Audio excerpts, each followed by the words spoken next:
တိုက်ပွဲအချိန်ကအထုပ်ထိပ်ကိုရောက်လာပြီးဝမ်လင်းတယောက်သူ့ရဲ့လှုပ်ဝက်စွမ်းအားတွေကိုအကုန်ထုတ်သုံးလိုက်ပါပြီးသူဟာမြေပြင်ပေါ်မှာဒူးထောက်ထိုင်ချလိုက်ပြီးစွမ်းရည်တွေကိုစူးစီးလိုက်တဲ့အခါမှာတော့ကောင်းကင်ရံတစ်ခုလုံးတွေးအောင်လွှမ်းတဲ့အလင်းနှန်းတွေဖြာထွက်လာပါတယ်ဝမ်လင်းကဗန်စုံတန်ဆိုင်ကာဆိုပြီးအော်ဟစ်လိုက်တဲ့အခါမြေကဘာကြီးဟာဟိန်းဟတ်တုန်ခါသွားပြီးအေယာမမီးတောက်လက်ကြီးတစ်ဖက်ကမြေကြီးထဲကနေဝုန်းကနေထိုးထွက်လာပါတော့တယ်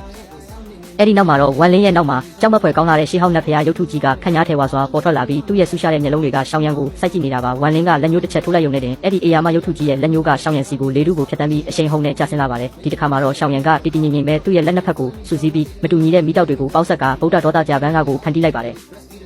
ရှောင်းရံကအဲ့ဒီမီးတောက်ကြပန်းကိုဝမ်လင်းရဲ့ရုပ်ထုကြီးစီကိုပြစ်လွတ်လိုက်တဲ့အခါနှစ်ဖက်စွမ်းအားတွေထိတ်တိုက်တွေ့ပြီးကောင်းကင်ရံမှာပြင်းထန်တဲ့အလင်းနှန်းတွေဖြာထွက်သွားပါတယ်အဲ့ဒီနောက်မှာတော့ရှောင်းရံကဝမ်လင်းကိုကြည့်ပြီးဒီရုပ်ထုကြီးကတကယ်ကိုအရှက်မရှိလုံးဘူးငါတော့အိမ်ပြန်ထမင်းစားတော့မယ်မင်းနဲ့ဆက်မကစားတော့ဘူးလို့တယော်ပြီးအော်ပြောလိုက်ပါတယ်ပြီးတာနဲ့ရှောင်းရံကရောင်စုံအလင်းနှန်းတွေနဲ့အတူကောင်းကင်ပေါ်ကိုလေဟုန်စီးပြီးတဟုန်ထိုးထွက်ပြေးသွားပါတော့တယ်